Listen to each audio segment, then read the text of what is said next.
seasons that I described it are changing, and so there's so much, um, you know, changes that are taking place all at once. And um, when it comes to health, we found ourselves having dinner later than usual. And I can feel the impact of that. It's like my body saying, girl, what are you doing? What are you doing? But, it's not always, I just want to say, I'm saying this because it's not always as we expect it to be. Sometimes just small changes or big changes throw us off course. And maybe we want to eat that meal at 6 o'clock. We have always been, but all of a sudden you're getting in at 8 o'clock, 7 o'clock. And then, there's so many other things that can stop you from doing, whatever it is that you intended to do, whatever you know that is right for you.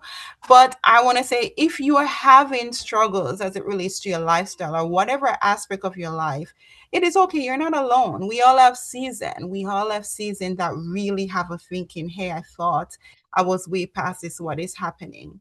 But what is most important is that you do not quit on yourself. We do not have space in our lives to quit because our health is our greatest wealth. And so I want to encourage everyone to just continue this journey.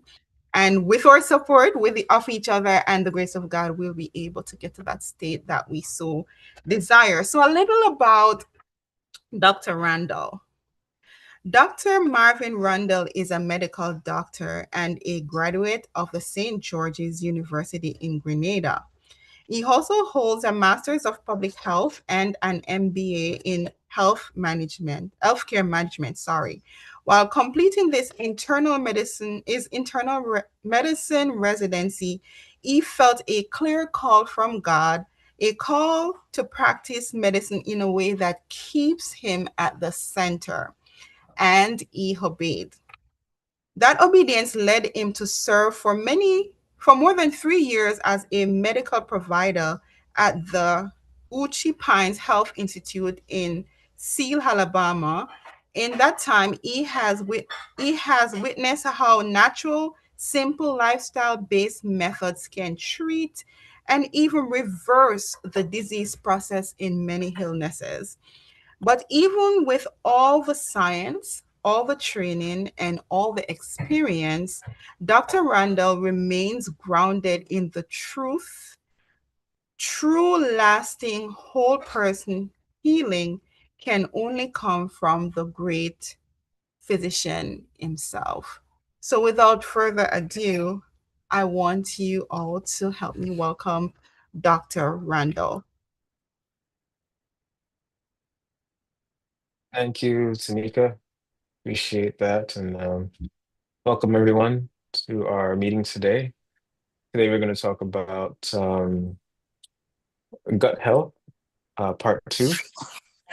I pray that you have learned something. If you were there last time, I pray that you learned something. And then today you learned something new about gut health and having how to have uh, how to promote health, how to have optimal health through your gut. Um, we will. I'll share my screen, share a quick word of prayer, and then we will begin. All right, that's not working. Mm, Sorry for the technical difficulties.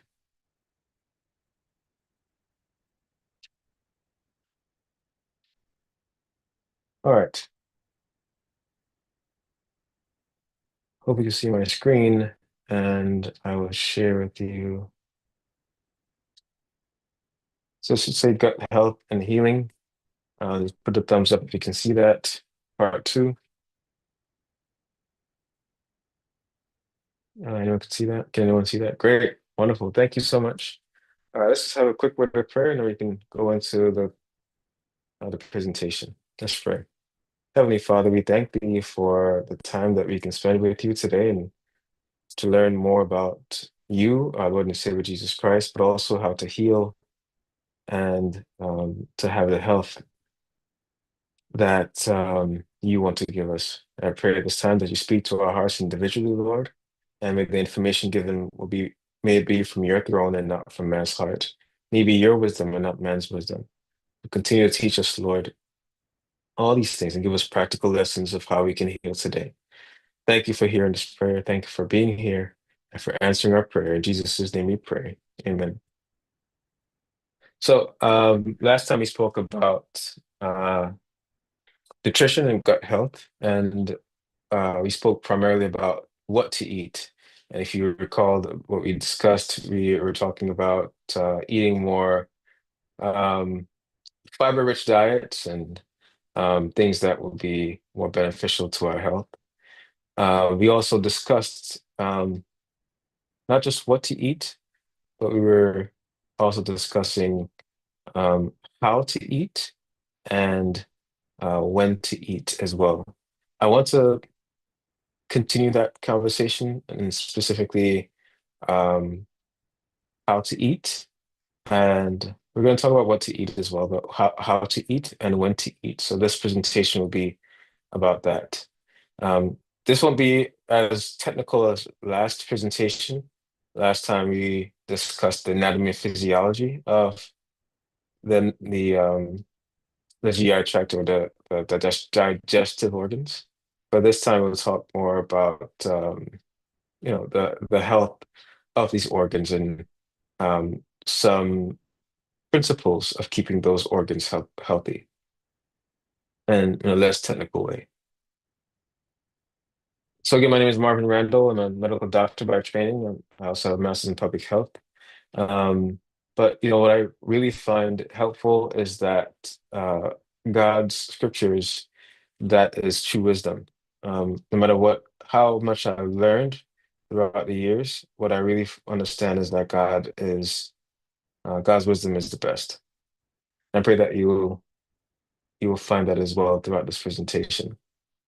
That being said, I always like to open up with a word of scripture, and the scripture I chose for this presentation is found in Psalm 1, verse 3. It says, "And he shall be like a tree planted by the rivers of water, that bringeth forth his fruit in his season.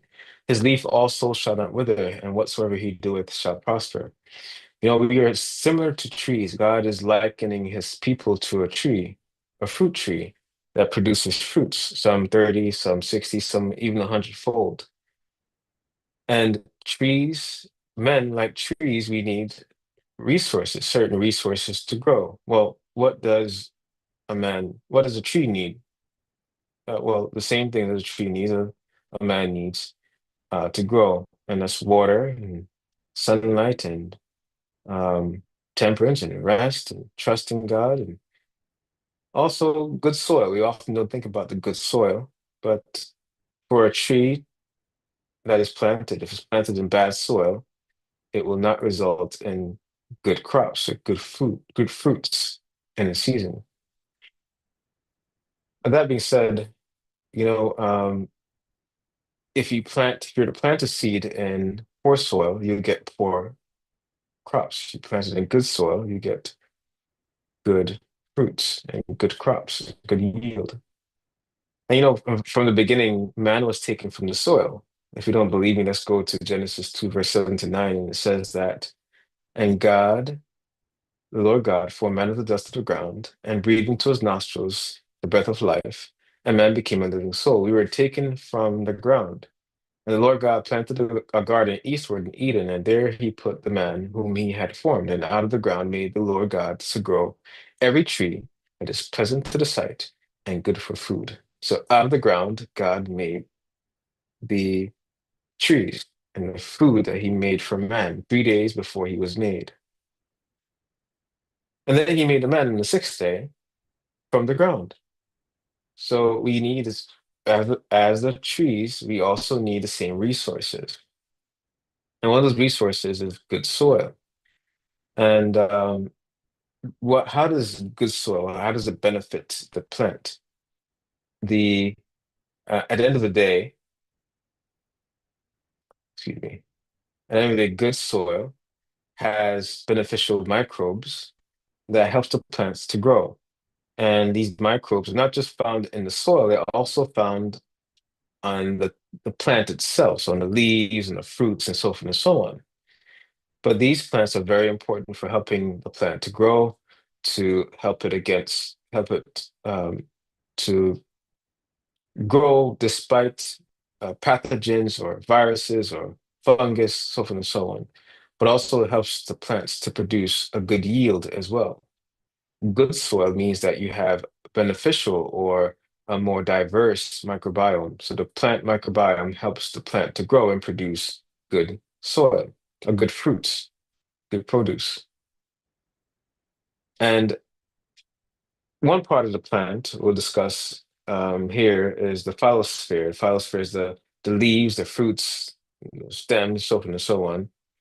Represents the surface of the plant leaves where microorganisms, particularly bacteria and fungi live, or fungus.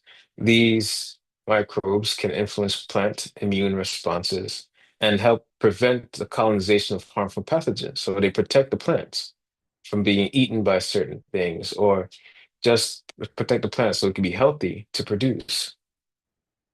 And then we have the endosphere. And the endosphere, you can't really see it. It's just the internal organs of the plants. They're internal tissues of the plant, including the roots, the stems, and the leaves.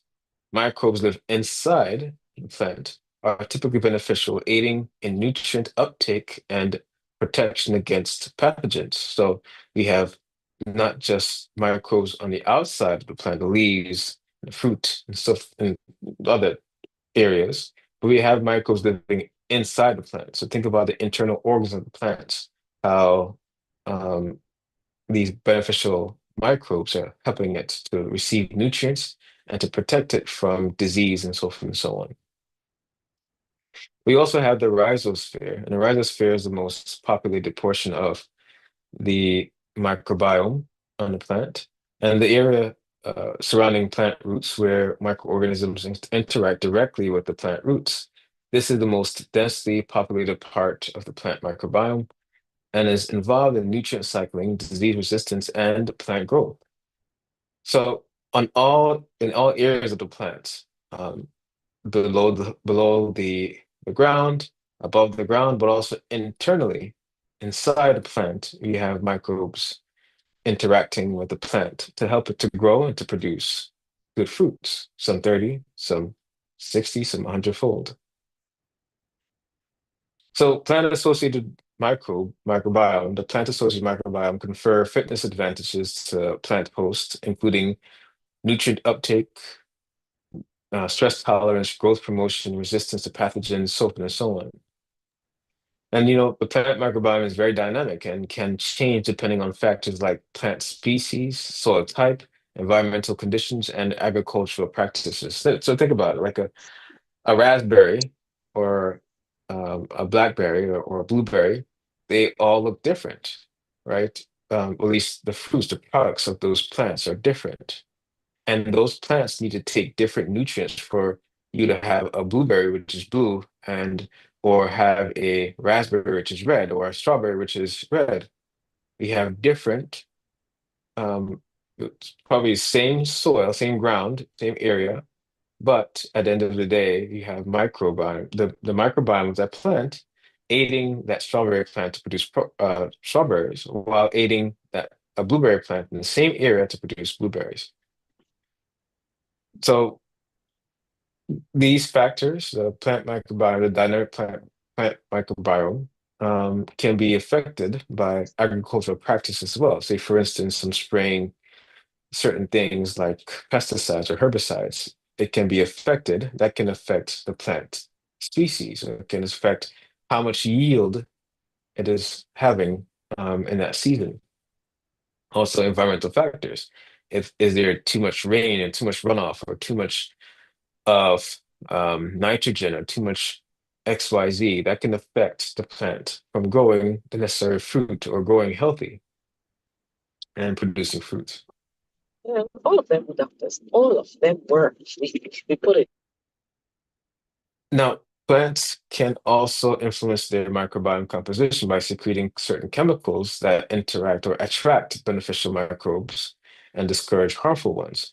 But it also doesn't stop there. The microbes or the microbiome can also attract certain pollinators, like butterflies, of course, but bees and among other things, and they can spread help the plants to reproduce.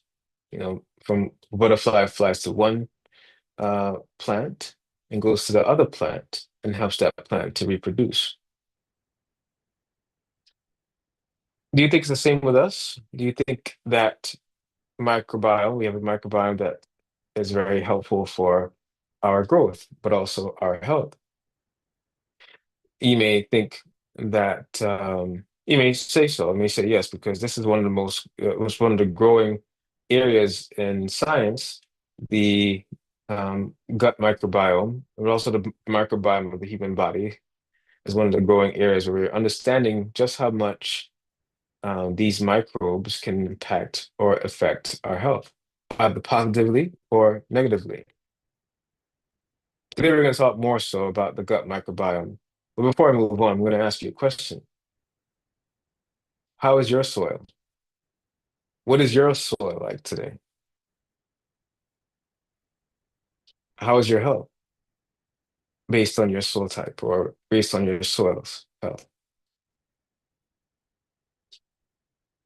So, what is the gut microbiome? The gut microbiome um, is helpful, just like similarly to the plant microbiome that helps it to grow and produce all these things. A diverse microbiome helps the plant to produce certain things like tomatoes or your strawberries or your blueberries, so forth and so on.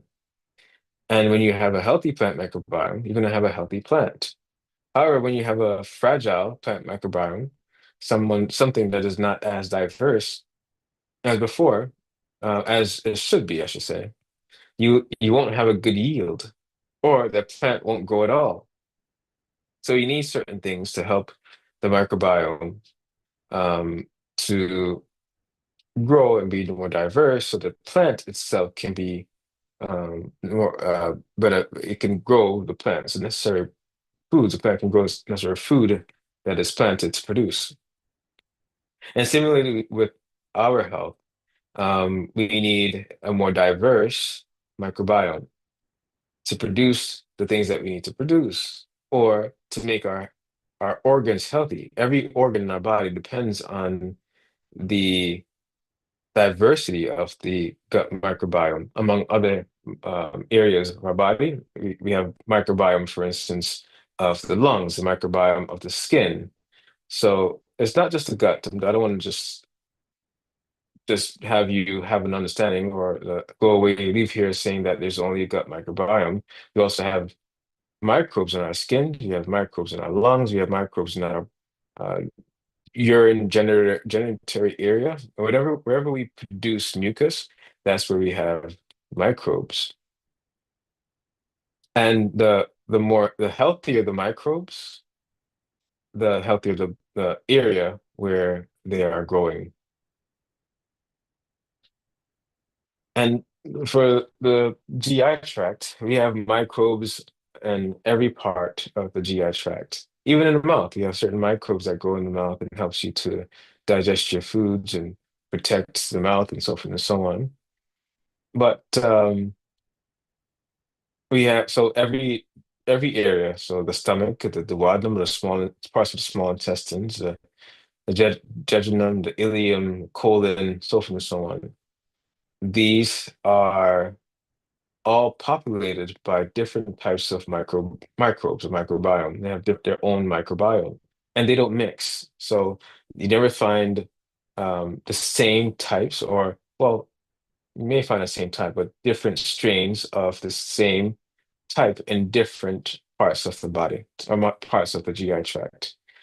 Um, Often you find like a different set or different strains of the same, even the same bacteria in the colon that you won't find in the ileum and jejunum and so forth and so on.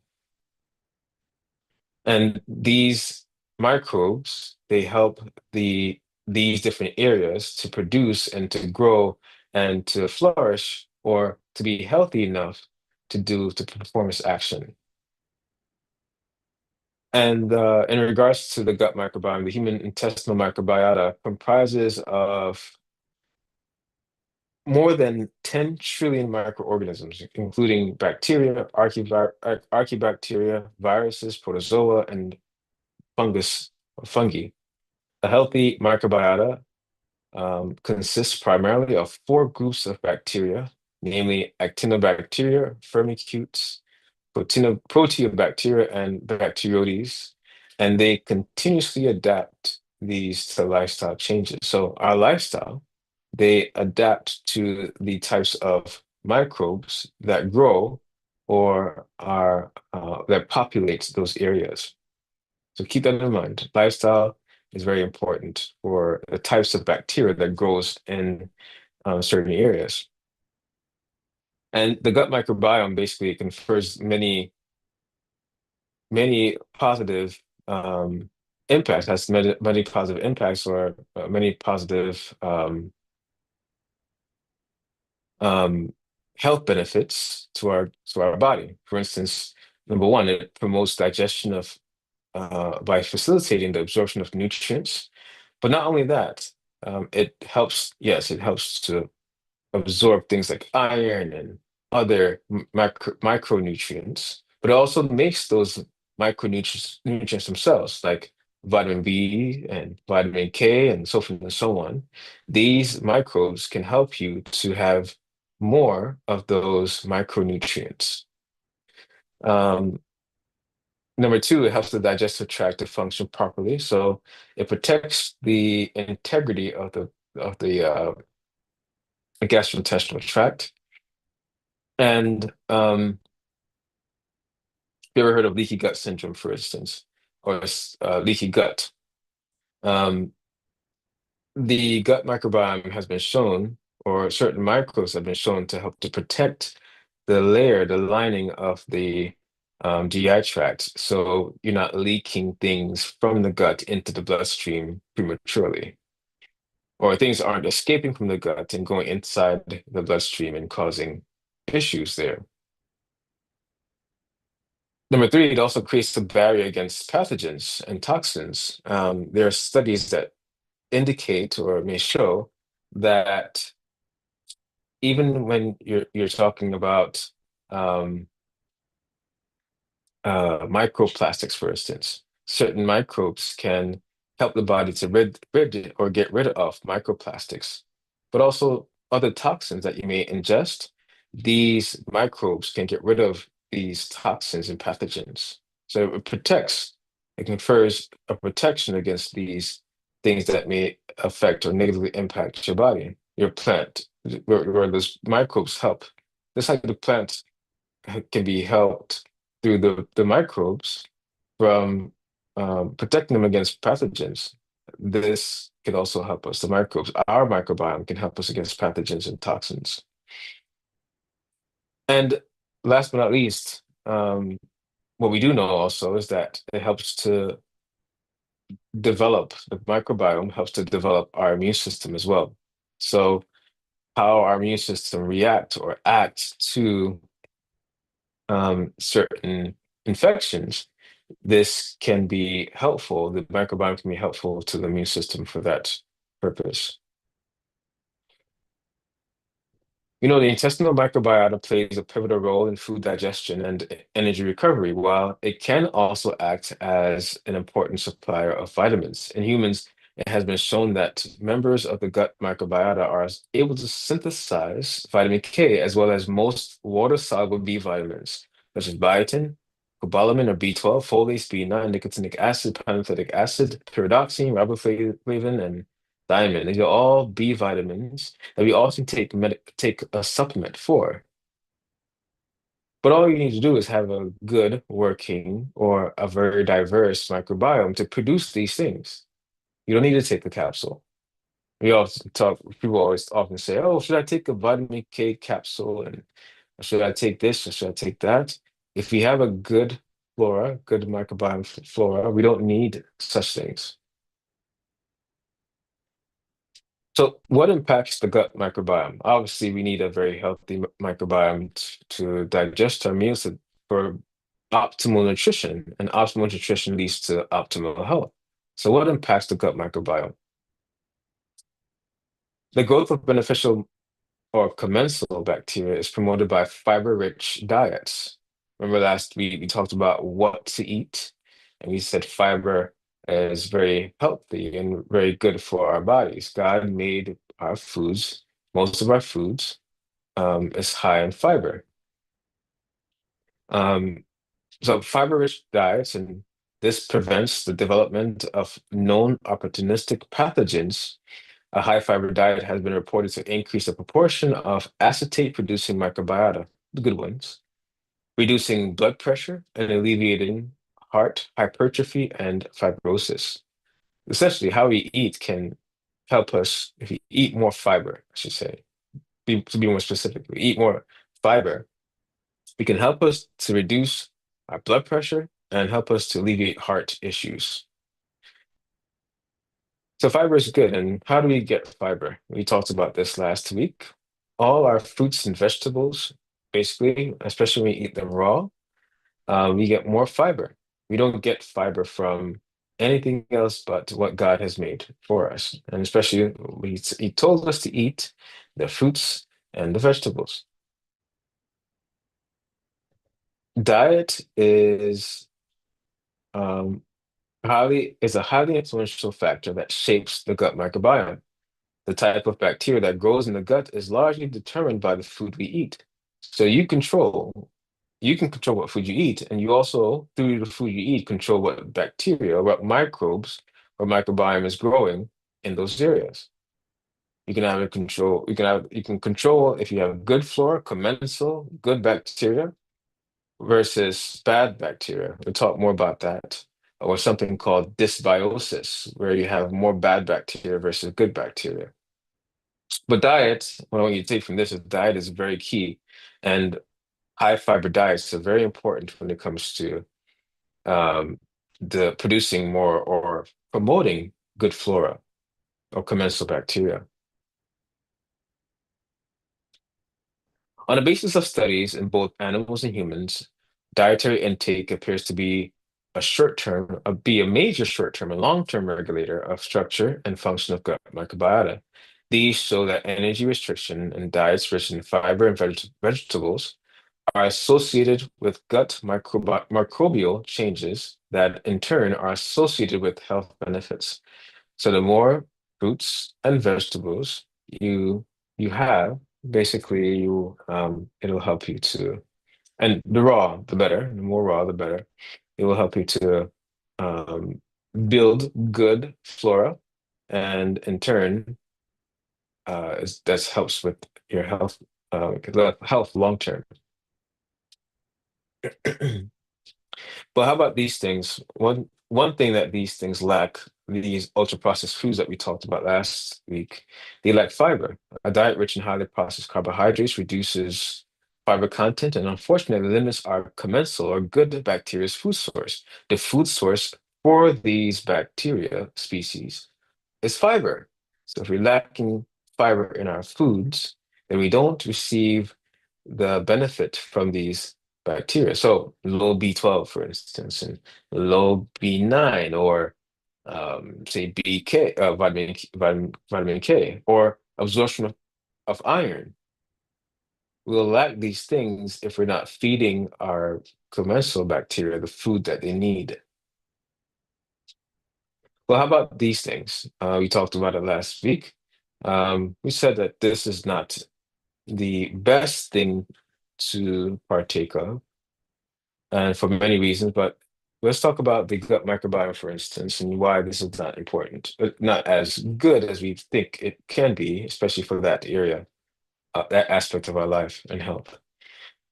This is a study from a journal in endocrinology. It says, oh, sorry, immunology. It says that recently the gut microbiome, the collection of microorganisms within the gut, has been implicated in multiple sclerosis development through its effects on the immune system. This raises the possibility that diets, through its impact on the gut microbiome, could be involved in multiple sclerosis immune dysfunction. A diet rich in meat was associated with a decrease in Bacteroides theta iodomicron. Say that 10 times fast, please.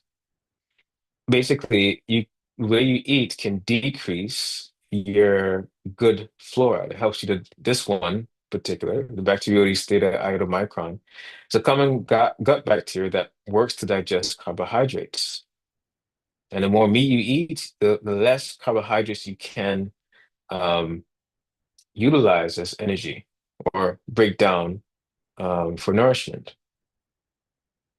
It also leads to higher levels of pro-inflammatory Th17 immune cells and a greater abundance of blood metabolites linked to meat metabolism as well. We'll talk about one metabolism, such as TMAO, and how it can affect your health overall.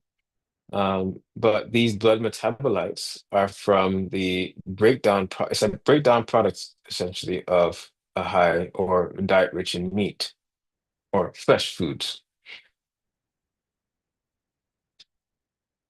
So we're talking about one particular area of our health, autoimmune disorders, for instance, like multiple sclerosis, that can be affected, or that can be part of um, our life if we're not having a high fiber diet. This is another study, or an article, a scientific article, which talks about Hippocrates and how he mentioned how that disease begins in the gut. So more than 22,000 years ago, Hippocrates supposedly declared that all disease begins in the gut. And most certainly in recent years, there has been an explosion of scientific literature pioneering the intestinal microbiome as crucial to the pathogenesis of a number of systemic, autoimmune, and inflammatory disorders. Now, I don't necessarily believe that it is true that disease begins in the gut. We've had conversations before about the mind, and 90% of all disease starts in the mind. So of that understanding that disease, all disease does not start in the gut. But I think Hippocrates was onto something, that you can see how we treat our guts, um, how we treat the gut health is very important for the health of other organs, all of our organs. Obviously, how we eat and how we impact the health of the gut can impact every other organ, because the gut takes in the nutrients that the other organs need. So if the gut is affected, then every other organ, the skin, the heart, the brain will be affected. The pinky toe, the liver, the kidney, so forth and so on. So if I am to have a healthy life, healthy internal tissues, healthy internal organs, then my gut needs to be healthy as well. And one of those things to keep the gut healthy is a high fiber diet. Gut, however, gut microbiota dysbiosis, imbalances in the composition of function of these internal microbes, is associated with diseases ranging from localized gastroenterologic disorders to neurologic, to respiratory, metabolic, hepatic, and cardiovascular illnesses. So a whole host of tissues can be affected, organs can be affected by how we eat. And we affect the microbiota, or the gut microbiome, essentially. And dysbiosis basically is again, an imbalance of good flora versus bad flora. So you want more good flora, quote unquote, good flora than bad flora. Yes, we need the quote unquote bad ones as well, because they also help to, well, cleanse and clean up and get rid of the trash, for instance. But when you have more good than bad, that's good, of course. When you have more bad than good, that's called dysbiosis. And dysbiosis has been shown to be the result of the westernized diet. When we eat a diet high in fresh foods and high salt and high sugar, high oil, and all these things, we can increase the risk of heart diseases, among other um, diseases, high cholesterol, high blood pressure, diabetes, even cancers. And we can make certain metabolites from breaking down these foods, especially the high flesh diet or meat diet, we can make things like TMAO, which causes um, many of our illnesses as well. The more we eat, the more TMAO we make, and the more TMAO we make, the worse off is our health. And also, not just that, not just the metabolites, but we also promote dysbiosis by having less fiber. Dysbiosis, again, is um, a change in the type of bacteria, the good flora versus bad flora that we need for overall health. And we have, if we have more bad bacteria, then we promote things like leaky gut or increased permeability of the gut or the gut cells, inflammation, a lot of other things based on our diets. And again, more fiber-rich diets, you won't have these things. Um, and having less fiber or more of the westernized foods that we eat, the meats, the eggs, the white bread, and the um, all the processed foods, this can lead to this type of health insults. What are some signs of dysbiosis? One is bad breath. Six signs of dysbiosis: bad breath, excessive belching or burping or flatulence, if it's coming out of one end or the next. It can mean that you have dysbiosis. Number three, fatigue and skin conditions. So you have eczema, psoriasis, all these issues, um, spots on your skin, so forth and so on, all because of dysbiosis and chronic constipation or diarrhea as well. So dysbiosis can be you'll see it basically. One of the signs and symptoms is how you stool or get rid of waste. And remember, last week we talked about um, excretion as one of the most important aspects of nutrition. If you have bad excretion, that will affect how you're nourishing your body as well. So excretion, constipation, and diarrhea can negatively impact the body because excretion is a very key aspect of nourishing the body. Number six, when eating healthy causes more digestive symptoms. When you eat healthy, I don't feel healthy, or it's causing a lot of things. Like eating my broccoli, broccoli is good for me, but I feel the stomach pain or the bloating and things like that. That could mean that there are more bad flora than good flora. What are some other factors to consider when we talk about the gut flora? Well, age can impact our gut flora. What I'm realizing that as we age, may not be able to digest certain foods that we were before. So I'm 20 years old, I was able to digest certain foods, and now I'm 40, 55, 50 years old, 60 years old.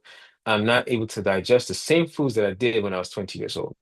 And you may notice that, you may say, I was able to have a lot of, say, okay, if you can say milk when I was 20 years old. But as soon as I hit 40 years old, this thing started causing a lot of issues. Have you ever noticed that? Put a yes in the chat, put a no in the chat. But essentially, when we age and cells start dying, essentially, or cells start changing, we can negatively impact um, our gut microbiome as well. But aging gracefully, we can all age gracefully. We don't necessarily have to be limited. Um, well, we can be. We should be more. Uh, um, of course, our gut microbiome can limit the amount of foods or the types of foods that we eat as we age, but we can age gracefully with our gut microbiome and with our the the cells that are not working as they did before. We can learn to age gracefully and not have those foods, for instance, to have a better life. Chewing, we talked about this last week. how to eat. Chewing is very important. When we chew, um, so a few things happen. Actually, when we chew, we make hormones that helps to heal the gut lining. So the more we chew, we make certain things that helps our lining to be or help stabilize the gut lining. But also when we chew, especially in the mouth, when we chew a lot of these foods, the high fiber diets, we um, things like apples and carrots, so forth and so on. Most of our carbohydrates they're digested in the mouth, and your stomach does not digest those carbohydrates. It digests more so proteins and fats as well. And your small intestine digests mostly fats, and then it helps to um, further digest proteins and also assimilate it, helps the body to assimilate it. So much of our carbohydrates, if we're not chewing properly and mixing the food with our saliva, we're not getting as much carbohydrates as we should, or glucose, I should say, carbohydrates, of course. Sleep is also very important when it comes to the microbiome. And by the way, let me back up. Your gut does not, or your stomach does not have teeth. So you need to mechanically compress and break down your foods so that you can feed the gut microbiome. I hope that makes sense. Basically, your stomach and your GI tract will never have stomach. So if you don't chew or masticate or break down your foods, then how can you feed the gut flora? How can you feed other organs if you're not chewing properly? So take your time and chew. I think last time we spoke about at least 30 to 40 times, but in most cases with apples and harder foods, 40 to even 60 times, 60 seconds or 45 seconds, so on and so on, to eat an apple. Changes in sleep can also affect your gut microbiome. Changes in sleep-associated traits may also alter the abundance of the microbiota. Um, but also the gut microbiota can also impact your sleep. So it's a bi-directional type of relationship. Overeating, you what if you overwater a plant? Or what if you put too much nutrients in the soil of a plant? Basically, you can kill that plant. You put too much nitrogen or too much XYZ sulfur in the soil, that can affect or impact, negatively impact the plant. Whereas before, that can help the plant to grow, but if there's too much, sometimes the plant it can't even grow because you're affecting the gut or sorry, affecting the plant associated microbiome. So overeating does the same thing to men, or drinking too much water, too much nutrients essentially can negatively impact our health and the gut flora as well. So be careful with how much you eat.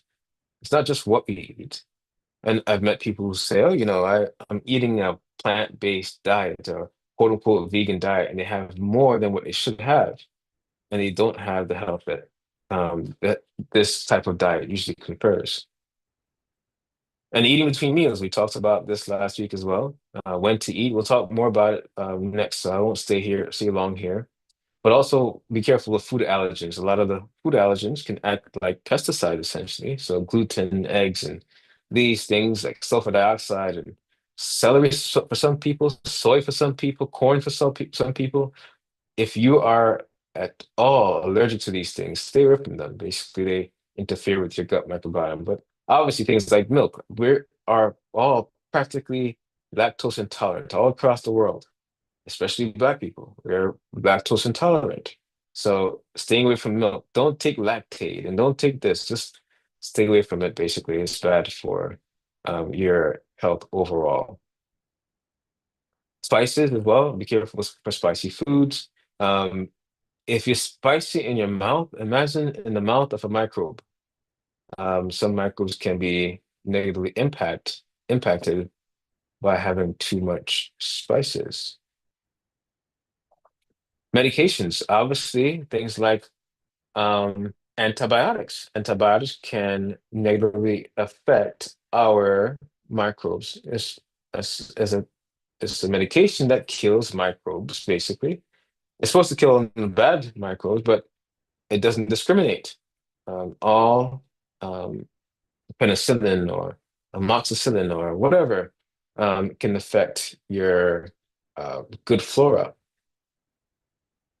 Nowadays, many physicians will say after a bout of or after taking some antibiotics, it's good to have, say, a probiotic or prebiotic or eat some yogurt, eat things. But it's just antimicrobials or antibiotics. Um, think about even your statins or your high blood pressure medications or your heart medications or your kidney medications. All these things can affect, negatively impact your gut flora in many ways. So be careful with that, basically. And stress. We don't often talk about stress, but stress can negatively impact our gut flora as well. Um, stress is a bidirectional um, there's a bidirectional relationship between the gut and the brain. And think about this, think about the the growth or the how the brain flourishes. It gets all the nutrients from the brain, but also the brain can also negatively impact the uh, the gut as well.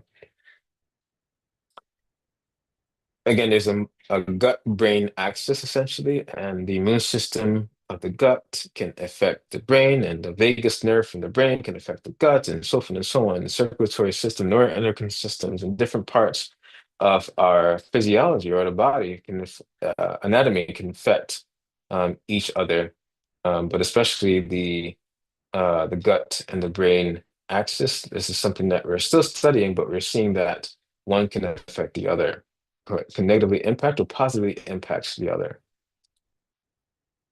Think about things like Alzheimer's, even, we don't really think about this, but think about a tree and how it loses its leaves. And Alzheimer's, you can lose your neurons or your brain cells.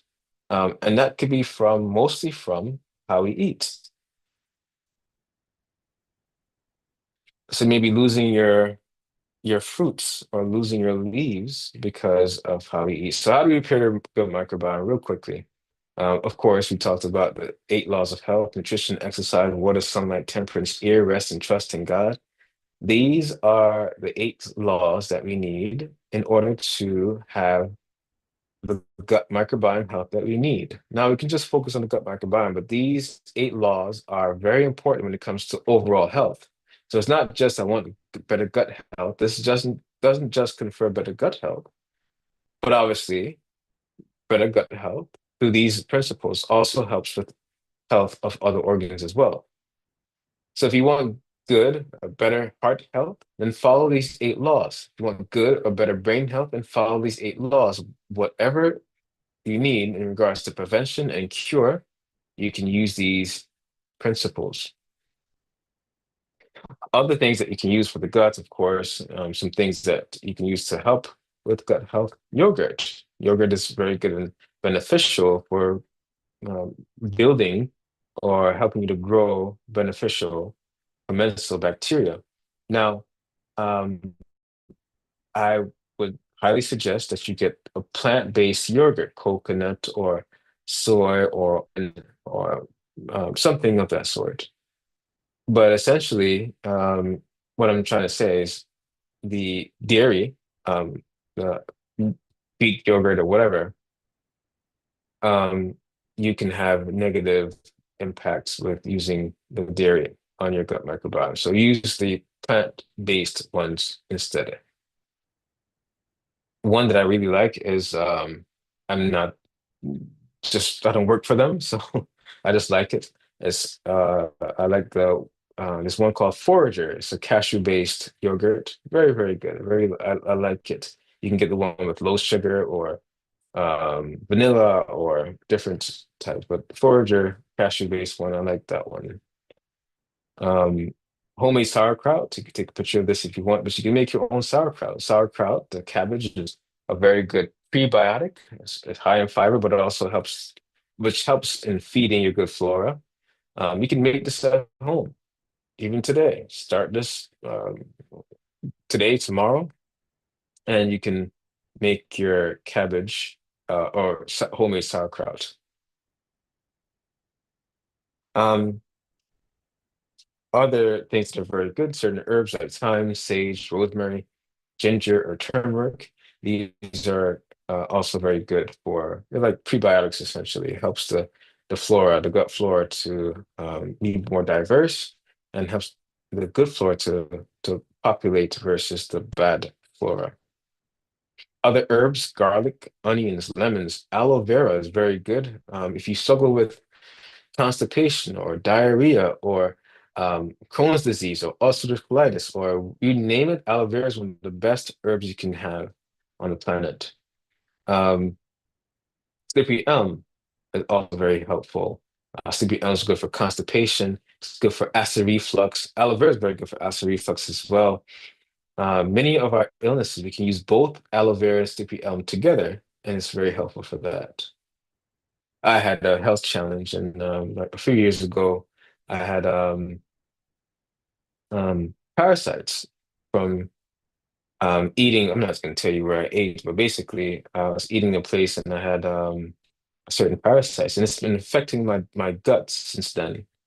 2 years ago, and I've used aloe vera, CPM for many things stemming from that those infection. Yes, I'm still working at it, but I find when I use these things, it's much better when I use these aloe vera, CPM. Psyllium husk is also very good. Calendula, echinacea, golden seal, chamomile, peppermint, L-campaign. These are also good sources of that helps us to overcome our illnesses, GI tract issues, but helps the gut flora to flourish as well. Other things like fenugreek, cumin, fennel, these are pretty good seeds when it comes to helping our bodies to overcome or to our good flora to flourish. Supplements, black seed oil, coconut oil, grape seed extract, grapefruit seed extract, vitamin D and vitamin C and zinc. These are very good supplements to use. Now, I would say aim to get your supplements from your foods, but obviously some people, when they eat healthy, like I said, they may not be able to digest certain things. So you may need to use, some zinc or some vitamin C or some coconut oil, whatever, whatever you need. One thing is also I didn't include this, but L-glutamate or glutamine helps to build up cells so that in the end you can not depend on these things, but depend on your food long term. For glutamate, L-glutamate, they say about 1,500 milligrams to 3,000 milligrams per day. That will help to heal your gut. And to take it for, say, 4 to 6 weeks, that will be helpful in building or strengthening your gut health. If you're taking these things, though, for instance, zinc, take them with meals. You don't want to take zinc, for instance, specifically zinc. You don't want to take it without meals because that can cause a lot of GI tract issues, nausea, vomiting, stomach cramps, yada, yada, yada. You want to be careful with how you're taking these things. So I hope we covered more of how to eat and why we eat the things that we eat. Now we're going to consider when we eat and food timing.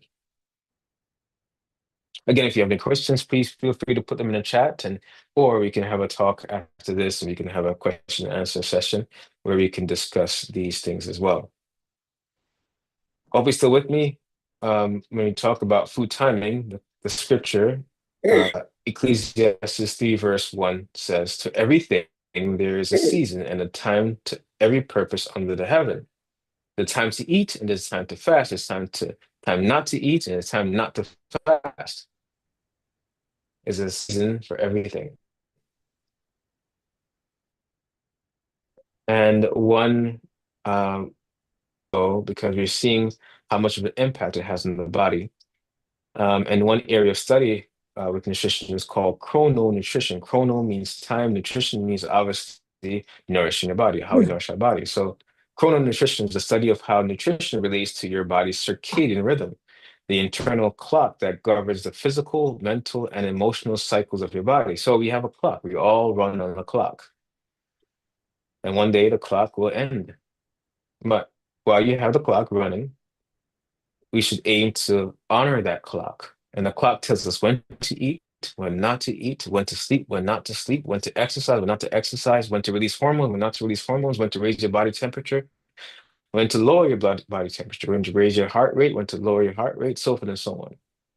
If we don't honor that clock, then we don't have optimal health. And one of the things that helps with setting and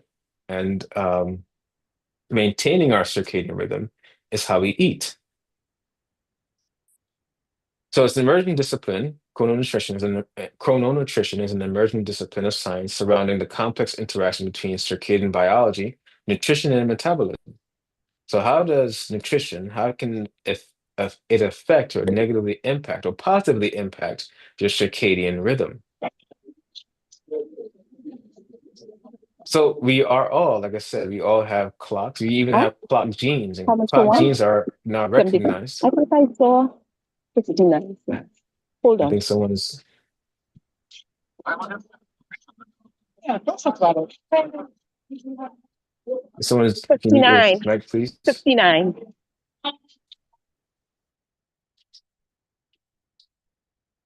Mute Thank those you. individuals. Thanks. All right. Sorry about that. Let me go back. So clock genes are now recognized. We have genes, and you have clock genes. Clock genes are now recognized for their indisputable role in coordinating nearly all biological and physiological processes in the body. So all cells have a clock.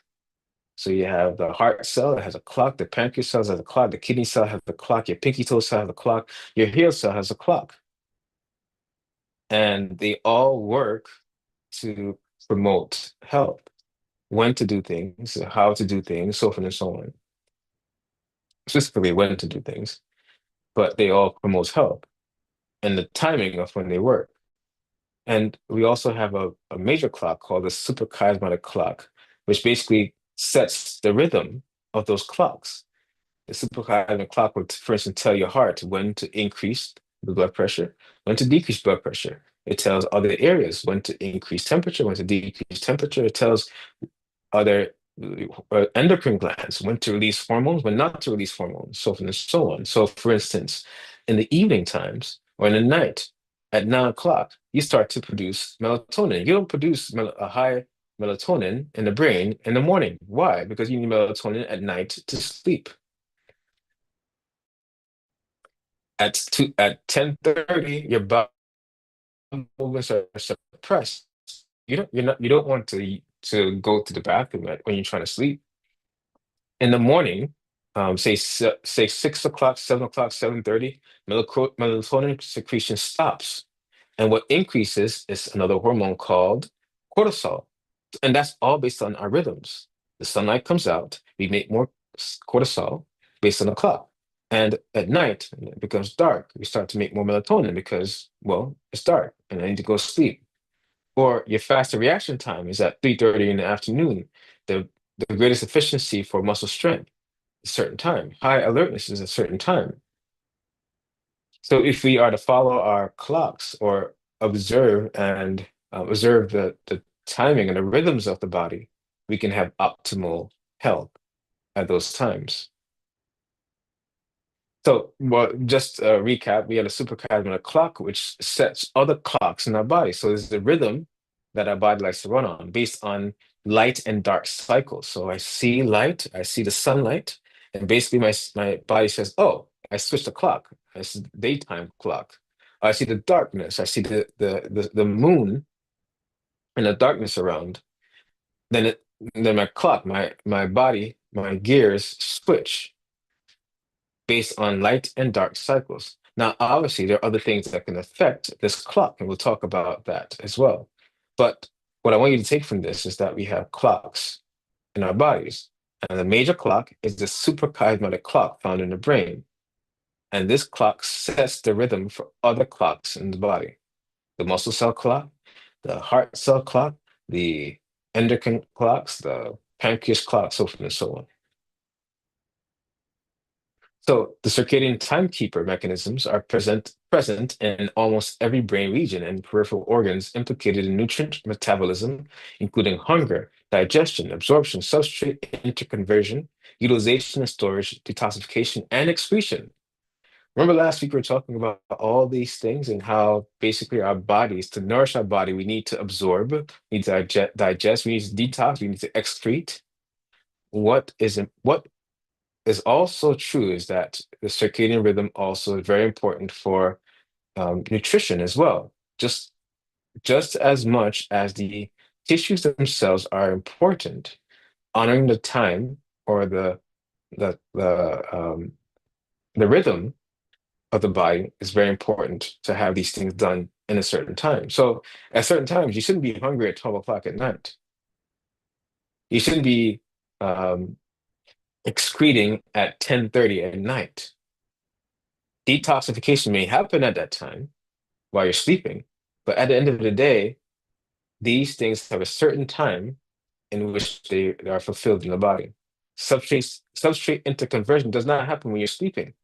It happens when you're actively breaking down your foods. So again, the suprachiasmatic clock is the main clock. It works on night and day cycle. When it's light, I make certain hormones. When it's dark, I make certain hormones, and I turn up certain functions. I shut down certain functions based on that. And it also dictates what happens in other organs. So the kidney, the liver, the heart, so forth and so on. It breaks down glucose, tells the body when to urinate, when not to urinate, when to defecate, when not to defecate, so forth and so on. When to have high blood pressure, low blood pressure. You get the drift. But you know that food also affects that as well. Well, the suprachiasmatic clock in turn uses synaptic and diffusible signals to synchronize circadian clocks in other organs. Some of these signals include melatonin from the pituitary gland, major endocrine regulators of the hypothalamic pituitary adrenal axis, hypothalamic pituitary gonadal axis, and even rhythms in the body. So it tells you even when to produce, how when you're fertile, when you're not fertile, so forth and so on. But we have everything is based on time. Even our feeding is based on that time. It should be based on that time, or in our fasting states are based on that time as well. Let's talk about our feeding states and our fed states. When we feed, basically, there's a time for that. A time for everything under the sun. And when we feed during our feeding states, we can take in macronutrients, and our body takes that in and absorbs and assimilates it. So we break down carbohydrates, for instance, and we make glucose or blood sugar. We break down other carbohydrates like fructose and so forth and so on, but we're just talking about glucose for now. We break down fats, we make fatty acids and glycerol. And when we break those down, we can also store in our fat cells, store in our livers, so forth and so on, and we can use them as energy. Like we discussed last week, the most important things for energy that we use in our bodies are carbohydrates and fats. But we also break down proteins, and proteins become amino acids. And amino acids, we can use them as energy, but more likely we can use them to build up our bodies. The proteins of the eye, the proteins of the heart, the proteins of the kidneys, the proteins of other areas of our hair cells. We can use those things to build up our bodies. And insulin is one of these hormones that works during the fed state. So think about insulin in the cell. Insulin helps the cell to take in the blood glucose, take in the fats, take in the amino acids. It's not just for glucose. You may have heard it's just for glucose, but it's for every single macro and micronutrients. It enables the cell to take in these things. Without insulin, we would die. We would starve to death. So insulin is very important for the fat cell, for instance, to take in fat, and the muscle cell to take in glucose, and the liver is to take in amino acids, fats, and glucose. And then the liver can then distribute it to other areas. This liver, for instance, can distribute to glucose to the brain, glucose to other organs, essentially. But you need insulin for that. And that's why when you have insulin resistance, it could be a problem. you're not getting energy, and then you eat a lot to get that energy. And you're never fed, you're never satisfied because you don't have the insulin. Glucagon, same organ, same, it comes from the pancreas, same organ, yet it does a total opposite of what insulin does. So this works in the fasting state. So we had one that worked in the fed state, the feeding state, which is insulin, and then the fasting state, it does the total opposite. So whereas insulin stored these nutrients inside of the cell, glucagon says release them into the bloodstream so I can get fed. The brain can get fed the glucose it needs to work. The heart can get fed the glucose and other things that it needs to work. The fat cell says, hey, give me all the fat.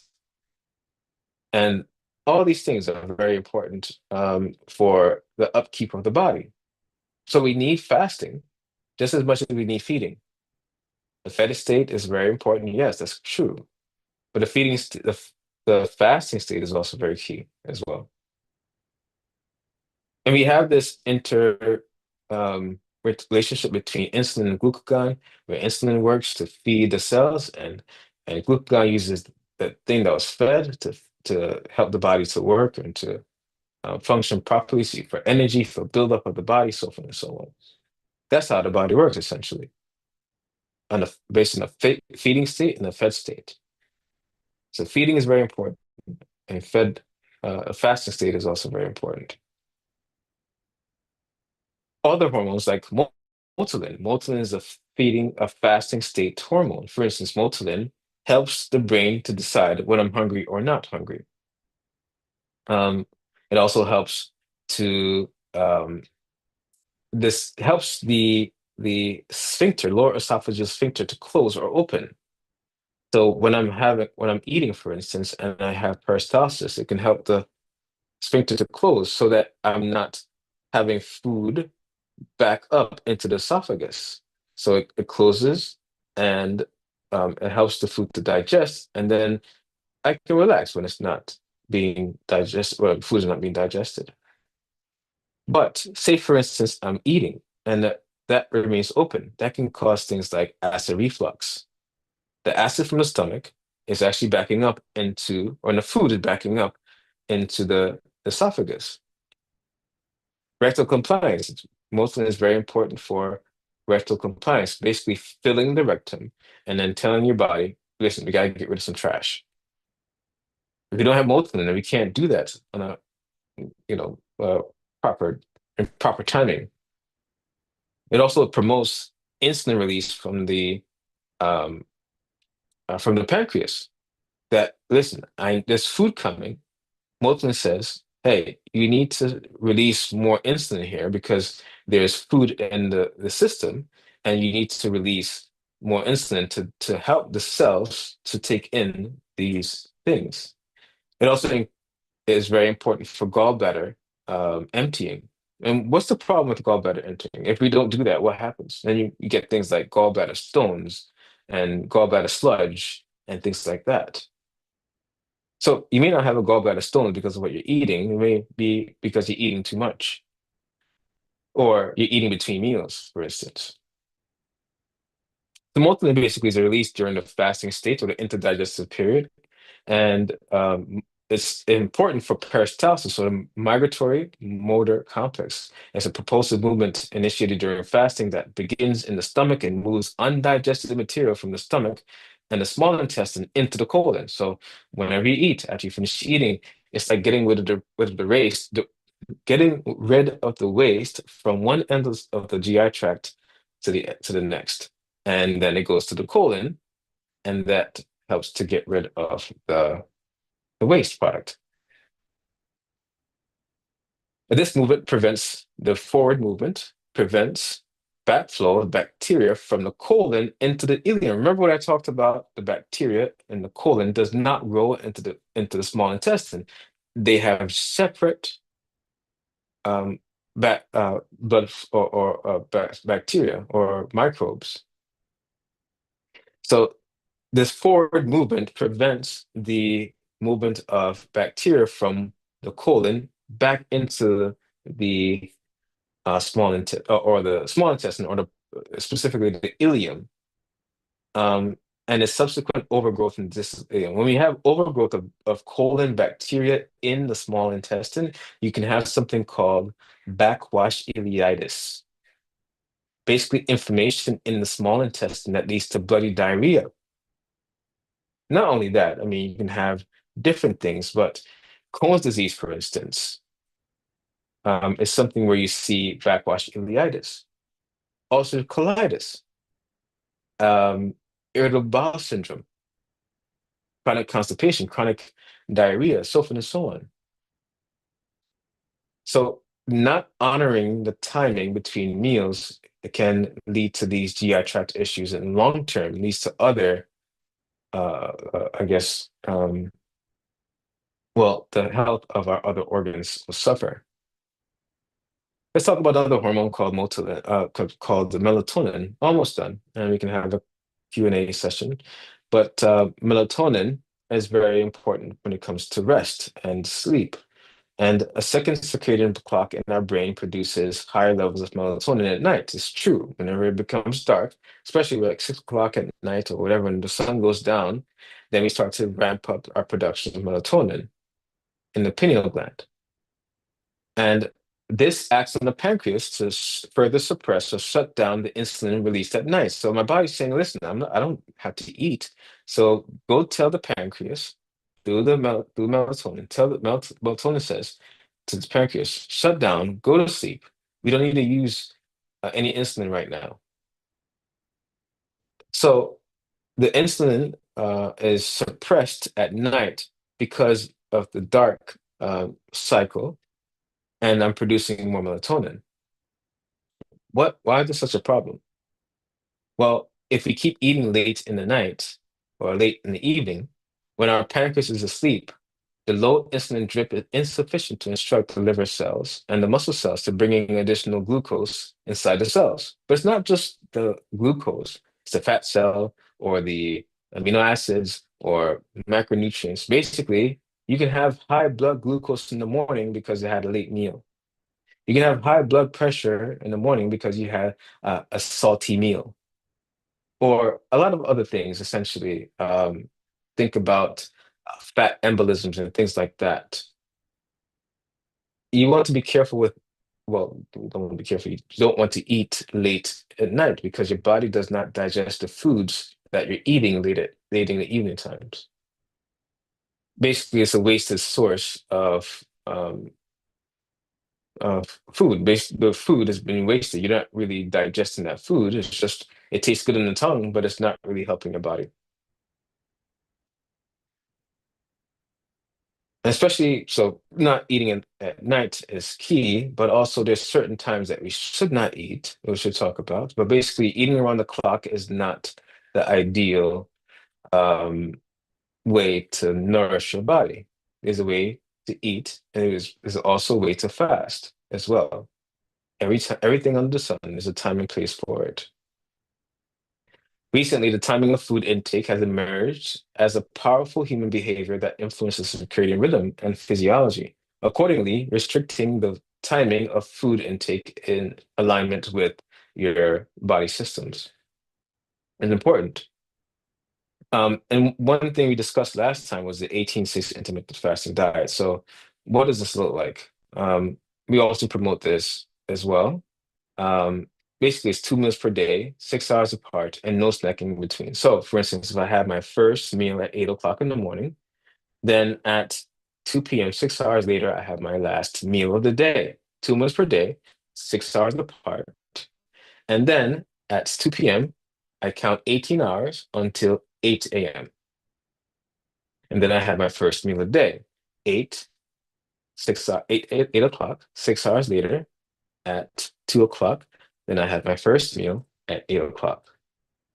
So you can basically use this, and people have been losing weight and losing their blood pressure medications and losing their diabetes medication, high cholesterol medications, just by changing the way they eat.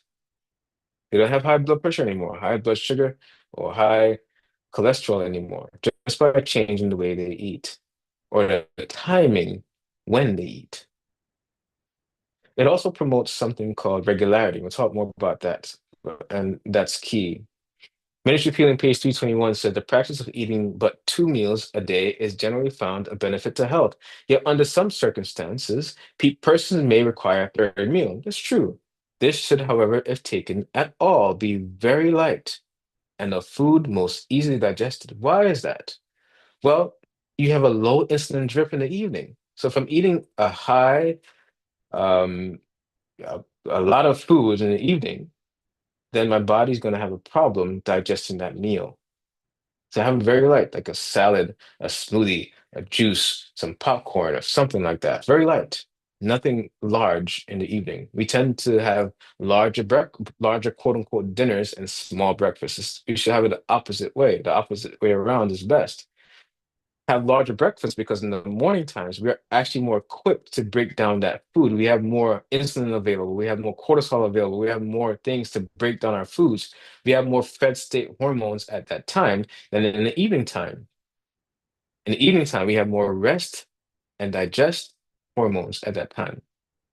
So it's not best to have your meals, your bigger meal, your large meal in the evening for that reason. You're asking for trouble when you do that, essentially. But also 6 hours apart. Ministry of Healing, page 304 says, after disposing of one meal, the digestive organs need rest. At least 5 or 6 hours should intervene between the meals. And most persons would give the plan a trial will find that 2 meals a day are better than three. So have at least 5 to 6 hours between your meals. This is something that we've come to understand that is beneficial to our health, not just from Ministry of Healing, but we're finding this in our scientific literature as well. But also regularity is very key. We'll talk about that as well. Ministry of Healing, page 384 says regularity in eating should be carefully observed. Nothing should be eaten between meals. No confectionery, no nuts, no fruits or food of any kind. No, there's no such thing as a good snack. Irregularities in eating destroy the healthful tone of the digestive organs to the detriment of health and cheerfulness. So regularity, have my meal at 8, have my meal at 2, nothing in between. No irregularities between and no irregularities at these times. Very key. Yeah, sure, like 30 minutes before or 30 minutes after 8, that's probably okay. But at the end of the day, aim to have your meals at the same time as much as possible. Ecclesiastes 10, verse 17 says, blessed art thou, O land, when thy king is the son of nobles, and thy princes eat in due season for strength and not for drunkenness. In due season, there's a time and a place to eat for strength and drunkenness. This is a study or pre-study, so to speak. It's called the Big Breakfast Club, the chrononutrition influence on the energy expenditure and body weight. And what it concludes, the authors conclude from studies, it shows that your largest meal should be breakfast. I didn't say that. Ministry of Healing didn't say that. This study is showing, if you want to look at the study, there's the link at the bottom. Your largest meal should be breakfast, then lunch, then dinner. And these 3 meals should be your only meals of the day. Time in between meal times is almost as important as meal times themselves. So the time between meals is very important as the meal times themselves. The time to eat and the time to fast. Spreading out meals allows for your digestive system to work most effectively at absorbing nutrients and balance your metabolism. Basically helps your circadian rhythm to work better. So you can absorb nutrients and balance your metabolism. And then it says this, eat breakfast, then fast for 4 to 5 hours. Go figure. Eat lunch, then fast for 5 to 6 hours. Eat dinner, then fast for at least 12 hours before breakfast. Now, like I said, I would prefer, it would have said 5 to 6 hours after breakfast. But it's basically telling us the same thing that we just said. Honor those fasting times. Honoring the fasting time between your meals is just as important as the meal itself. Yes, 5 to 6 hours between your meals is ideal. And having 2 meals per day can, in some cases, be better than 3.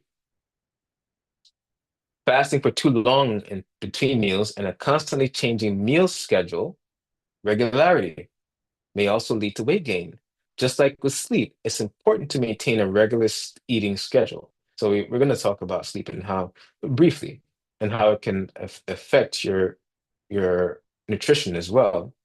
But essentially, what it's saying is don't have fasting or don't fast for too long. So if you eat at 8 o'clock, you eat at 2 p.m. every day. If you sometimes if you skip that and you're eating at 5 or 4 or 6 or whatever, that can affect how your body is nourishing itself. Always aim to have those strict times. If it's 7 and 1, that's fine. If it's 9 and 3, that's fine. But aim to honor those times.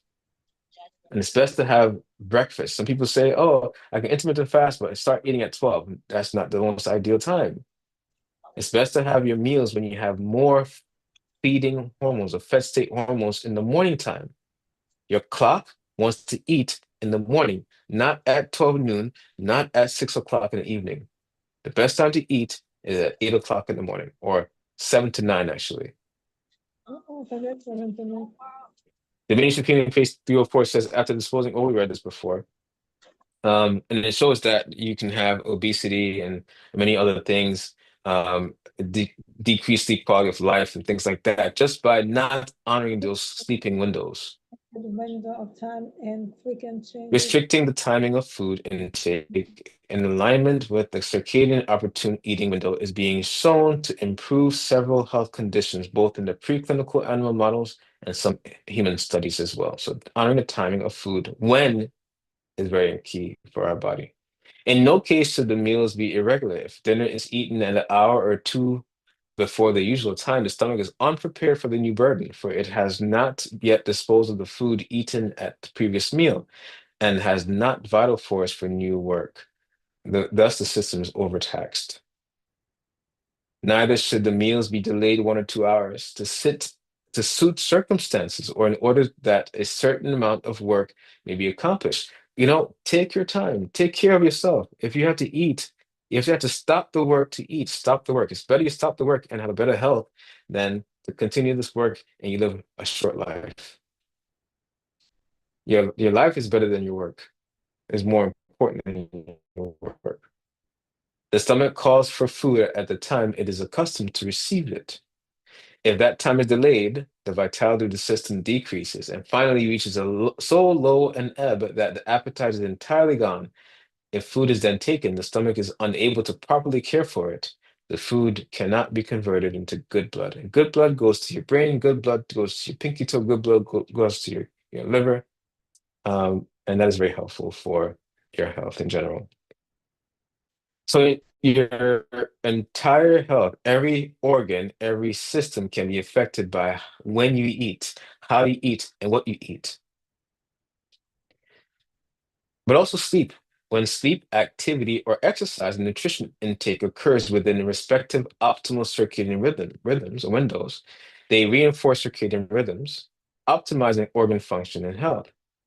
When you have sleep can impact your circadian rhythms. Also, exercise can impact your circadian rhythms, just like nutrition can. So three important things can impact your circadian rhythms: your sleep, your nutrition, and your activity level. Conversely, when these events occur outside the preferred window, they dampen or disrupt circadian rhythms, compromise our organ functions, and raise risk both for infectious and non-infectious diseases. So you may have diabetes. Why? Because I'm eating outside my respective windows. You may have high blood pressure because I'm not sleeping within my desired windows. I may have cancer because I'm not sleeping or eating or exercising within my windows.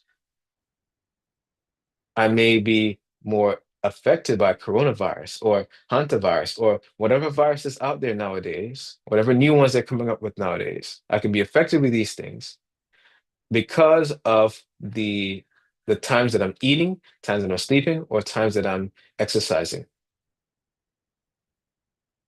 Shift work, for instance, can impair our immune system, can impair our health overall.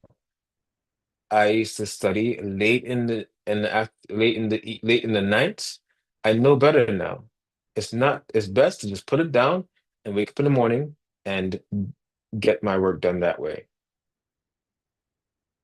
Um, the book Education said the importance of regularity in time for eating and sleeping should not be overlooked. So the work of upbuilding or building up the body takes place during the hours of rest. It is essential, especially in the youth, that sleep should be regular and abundant. Don't have your young ones stay up at night. It will cause issues long term in their lives. Exercise is also very important. You need to get your exercise as much as possible. Whatever you like, go outside and jump and whatever you want. Ride bicycles, jump ropes, uh, whatever your heart's desire. Get exercise. Exercise aids dyspeptic by giving the digestive organs a healthy tone. To engage in severe study or violent physical exercise immediately after eating is a time and place for exercise. This hindered the work of digestion, but a short walk after a meal with the head erect and the shoulders back is of great benefit. How is your clock?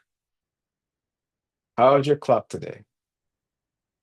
We asked, how's your soil? But how is your clock today? Is your clock off? And how can we get our clocks back? One of the best ways to do that, again, is through nutrition. And it doesn't take a lot of time. Once you change the way when we eat, how we eat, and what we eat, you can set those clocks to the right time. Last but not least, trusting God is very important. I like this quote from Desire of Age, and it says, "But like the stars in the vast circuit of their appointed path, God's purposes knows no haste and no delay. God is always on time. So in heaven's council, the hour for the coming of Christ had been determined. When the great clock of time pointed to that hour, Jesus was born in Bethlehem. Not a minute early, not a minute late, right on time. He makes all things beautiful in his time. And Christ was born exactly at the time, the date, the hour, the minute, the second he was supposed to be born. Imagine if God isn't ever late. When the fullness of time was come, God sent forth his Son. Providence had directed the movements of nations and the tide of human impulse and influence until the world was ripe for the coming of the deliverer. Then Jesus came to restore in man the image of his maker. None but Christ can fashion anew the character that has been ruined by sin. He came to expel the demons that had controlled the will. He came to lift us up from the dust, to reshape the marred character after the pattern of his divine character, and to make it beautiful with his own glory. He makes all things beautiful in his time. Ecclesiastes 3, verse 11. And he wants to make you beautiful. All we need to do is follow his principles. He's the one that made us, but also he's the one that can recreate us. But we must obey his laws. We must obey his precepts, his laws of how to eat, when to eat, and what to eat. If you don't know, if you don't know that, just tell him, God, I don't know, but I want to be recreated in your image and your likeness. I want to follow your timing. I want to follow what to eat. I want to follow where and when and how to eat. And he will let you know. If you really and truly want to know, if you don't believe anything that I say, ask God today. I really want to know God. I want to be recreated in your character. And God will let you know. God will give you assurance that he's leading you in the right place. He makes all things beautiful in his time. My closing scripture is exactly that. Ecclesiastes verse 11 says, He had made everything beautiful in his time. God is never late. Also, he had set the world in their hearts. In our hearts, we want to be healed. You know you want to be healed. But we have to follow God's ways. We want to follow his timing so that no man can find out the work that God maketh from the beginning to the end. He makes all things beautiful in his time. I hope that you pray that God makes you beautiful even today, and that you'll follow his precepts, his instructions of what to eat, when to eat, and how to eat. Thank you for having me.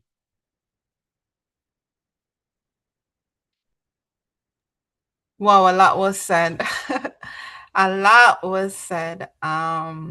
If you enjoyed the presentation and if you had learned something meaningful, put a heart in the chat. Come on, art, put some heart to show your gratitude for the information that was presented to you. I certainly was reminded of some things because sometimes we kind of lose sight along the way, and these sessions, these programs reminds us and keep us on track. Say, hey, you're falling off the wagon, time to get back on track, right? So I hope Mhm. that you have learned something. And to say thank you to Dr. Randall, please, a round of applause. You have that thing in the chat that goes like Put the this. ponytail the same way I wear my puff out my thing. That's how she wanted. Thank you so much. I hope that you have been taking notes. I love to write. I love to scribble. So if you have been taking notes, put a thumbs up in the chat. I want to see thumbs up because sometimes you need to go back and look over it. In the moment, you'll be like, yes, I'm hearing this, but by the time you get off and life becomes real and you're back to reality, you forget everything. But if you take notes, you can go back for reference. And I hope you took some screenshots as well so that you can share it with someone you know. Because while I was listening, I was not only concerned for myself, but I was thinking about other person. I'm like, hey, I could share this with this person. So I made some screenshots and of course I'm going to be sharing them. So if you haven't been taking notes next time, make sure you have your little notebook and you label it health or whatever you want to call it, and you're going to put all that you need to be reminded of in that. Dr. Randall, thank you so much for sharing your knowledge with us. It has been a blessing. My It pleasure. has reminded me, and I'm sure the rest of us, that, hey, we have been slipping back into old habits and we need to be more intentional about our health and what is it that we're doing. Um, as was mentioned, if you have a question, you can put it in the chat, or in the next minute, we will have the chat open so you can ask your questions. But I want to see who have been listening. So I have like maybe 3 questions. So what is the best time to eat according to the presentation? Dr. Randall gave a time period. What was that time period that is ideal for us to eat when our body wants to eat, when our body is able to break down the food and absorb the food and do that? 7 8 a.m. 8 a.m. Sandrine, yes. I'm not sure what that person said. Could you repeat? Sorry, I said 8 a.m. Okay, so yes, 8 a.m. is included, but the range is 7 a.m. to 9 a.m. That is the best time you should eat. And should this be your smallest meal or your largest meal? The largest meal. Amen. Smallest. Amen. So he mentioned 2 terms. One of them means when there's an imbalance in the gut as it relates to bad and good flora. What's that term? What is that term that means an imbalance in the gut in terms of your flora? When you have Dysbiosis. dysbiosis, yes, I love it. We have some very attentive persons here. Very good. Let me see in the chat. Okay, thank you guys so much for engaging. All right, I have something else. So who can tell me, you could put in the chat or just say it, some signs of dysbiosis. No, don't take these signs any, because for me, I was like, I know, so if go back to somebody with a bad breath, I'm thinking, could it be dysbiosis? Don't go diagnose anyone. We like to do that. But these are just some signs, and sometimes we need multiple to be able to say, okay, this might be the case. So give me a few signs that a person might experience if they have dysbiosis. Yes, Belching, belching. Yes. belching, Yes. flatulence, Yes. Anyone else? Diarrhea, constipation. Yes. Skin issues. Yes. Okay, I think we have covered no. No one said it, but I did say it, but I think I Bloating, want abdominal pain, yes. um, Bad breath. abdominal, yeah, bad breath. Bad breath. Let me see what else I want to ask because it's important that we remember these things, you know. So he mentioned chrononutrition, and that's a term that I have just learned right now. Did you know that term before? Have you ever heard of this term before? No, first No. Okay, time. so Dr. Randall, what you're gonna do for me is to place that link in the chat so that they can read it and get informed. It's important that we know these things, not so that we can, know for ourselves and that we can share with someone. So please, if it's not too much to ask, could you place that in the chat? And a last thing I want to ask, he mentioned intermittent fasting or diet, and he gave a number, a time frame. Do you remember 6 what he said? hours. 18:6. 18:6. And what is the recommended amount of meals that we should try to eat daily? 2. Two. Two. And what's the time between meals? At least 5. Four to 5 or five 6 hours. hours. 5 or 4 to 6 6 hours. hours. And does that include snacking? No No. snacking. No snacking. Absolutely. So, see, I hope that if you haven't taken any notes, you just make sure you quickly scribble these things down and make sure you share it. Share it with someone. If you have a social media, do a quick post and post it on there. There's always someone who is looking for a solution, and you might have it.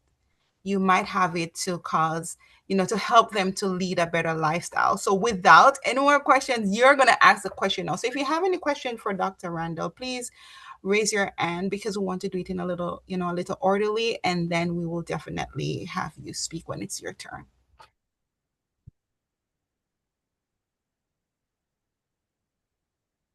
No questions? Let's see. My hand is up. Okay, you could go ahead. Okay. All right.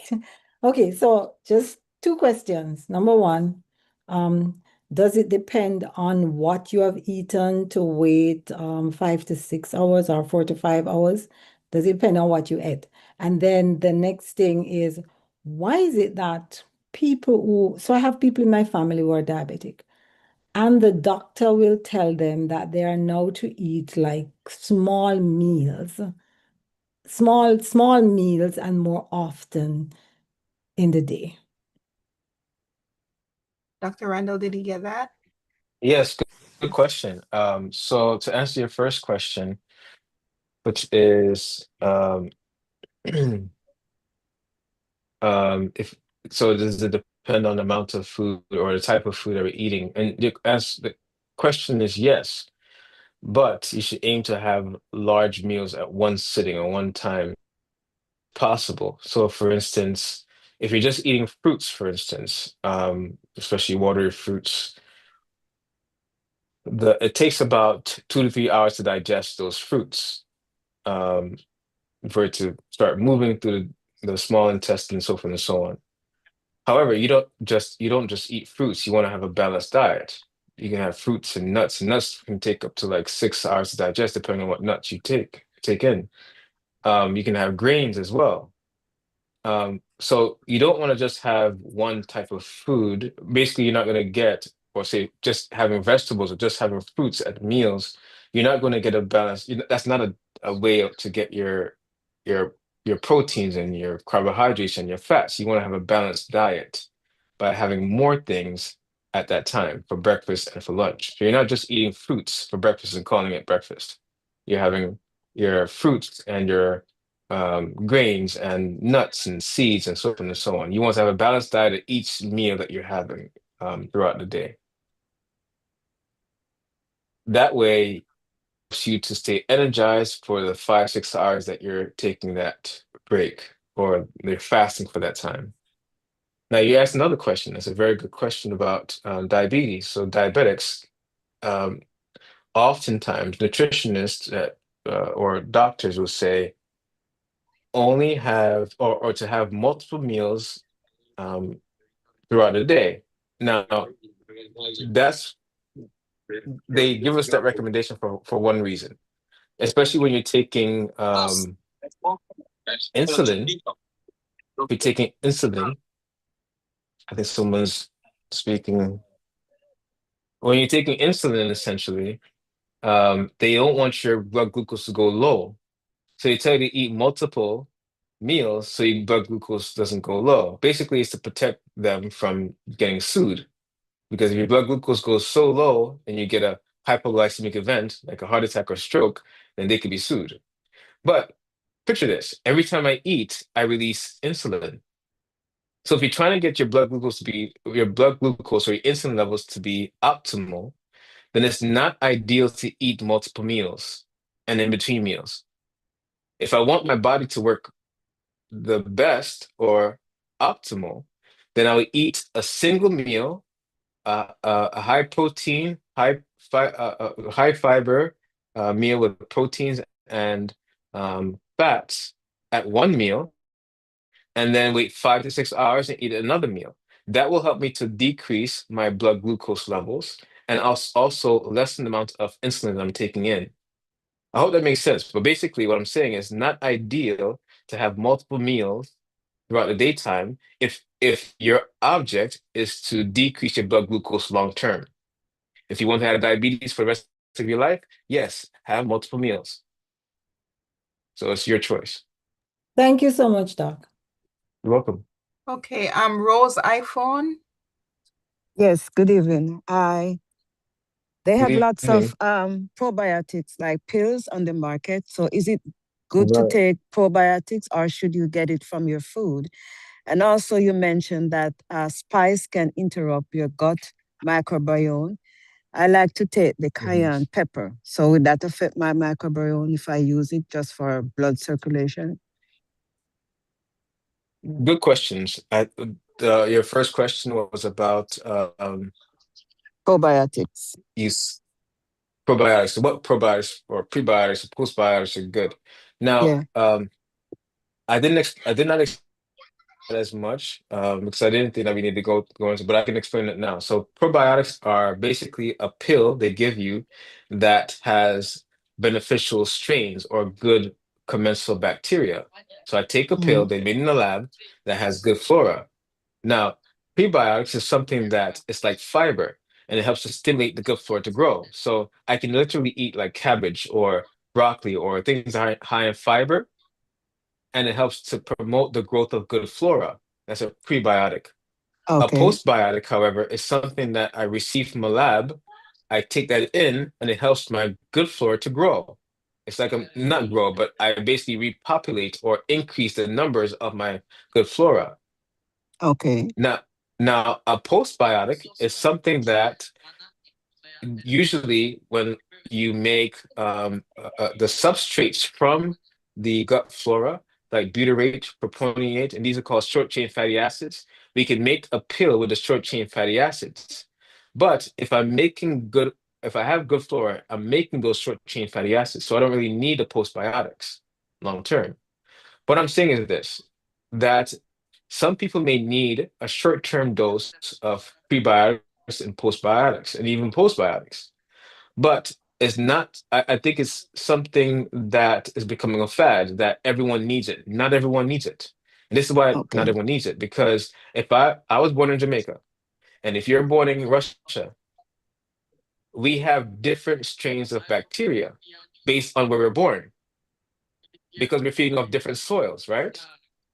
The microbe comes from the soil and also comes from our interaction with people that interact with the soil. So I'll have a different set of microbiome. You have a different set of microbiome if you're born in Russia as opposed to Jamaica. Now, if I'm getting the same strains in a pill, is that is that adequate for both people?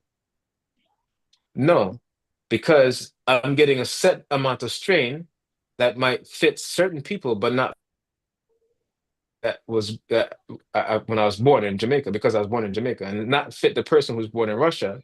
because there's a set amount of strain that might not fit that person strain that he was born with.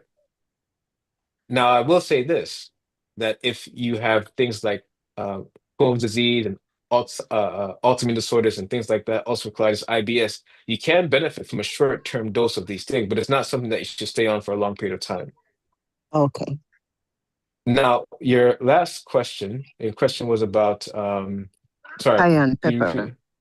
Cayenne pepper. So, Yeah. yes, you can use cayenne pepper as a um, uh, medicinal for its medicinal qualities, but don't overdo it. Some people have it every day, every second of the day, every meal of the day, every hour of the day. Um, People have it in water. People have it in their food. People have it. Don't have it every. Don't have. Don't overuse it. It can actually cause issues to the gut microbiome. Actually, it can cause long term. If you use it a lot, it can actually cause ulcers in the Okay. stomach. So don't use a lot of that. Yes, it's Okay. beneficial in many cases for circulation. The amount is also important, but also the frequency at which you use it is also very key to understand. Okay. Thank you very much. You're welcome. Okay, Lorna Nurse Beth. Hi, Lorna. Hi, Tamika.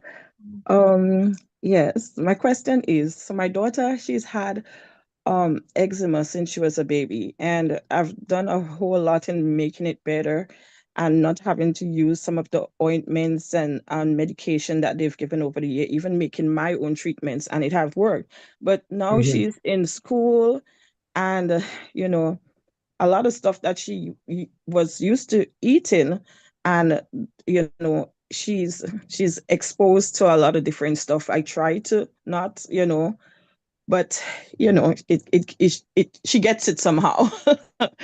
And Hmm. sometimes some of the things that she's used to eating, she doesn't want to eat it anymore. So cabbage and that kind of Hmm. stuff. So you talked about, I've been working with her recently to kind of help rebuild what we've lost. And you talked Hmm. about L-glutamine. I would Right. like to know if you would recommend one that I can give to her. And is it when giving it to her, do I have to give her like other supplements or other nutrients that will help it absorb better in the body? What is my best route and how to deal with introduce giving this to her? So, um, you can use capsules, and they have basically. Well, how old is your daughter, by the way? She's 8 years old. 8. Okay, so they have ones that are that can be used for children as well. But while you can use it L-glutamine and you can benefit from that, I think, like I said before, for adults, 1,500 milligrams to 3,000 milligrams is what is recommended, sometimes 3 times a day.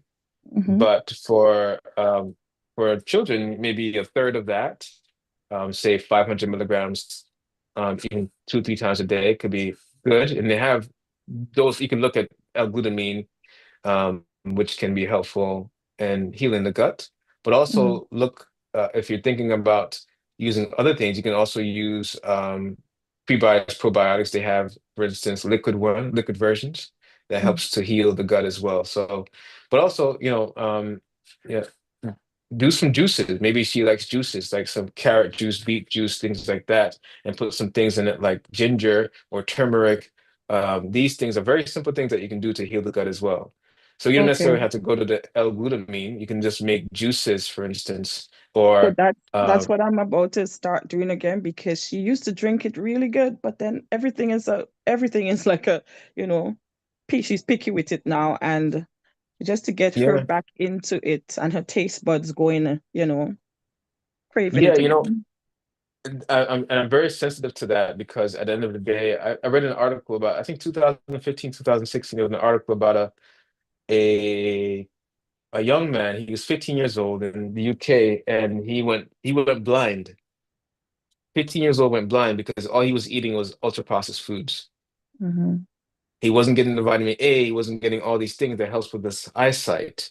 So it's very important to incorporate these foods, the fresh fruits and vegetables and things like that.